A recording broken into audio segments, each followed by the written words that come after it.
And today I'm so honored and excited to introduce Mia to talk about SYO, because we heard about SYO, and then we see some of the beautiful musicians playing really well, but then we also want to know, the background of SYO and the philosophy of SYO. I am so excited to be joining you all, and thank you so much for your support.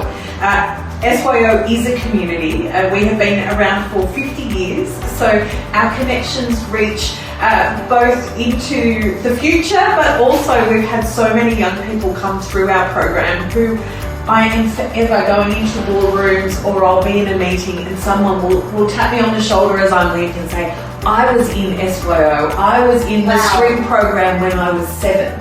And we find our alumni everywhere. And so the community and having community support is absolutely critical to our survival. So thank you so much for joining us today and for having me. Thank you, Mia. And just some background for Mia herself. Mia actually used to work with the Sydney Opera House. I did. You created an educational program in the Opera House? Yes. Would you like to tell us about? So for around 7 years, I worked with the Sydney Opera House to establish their first large-scale education program, working with schools right across Australia, really, and we worked on bringing incredible international performances and theatre for young people predominantly.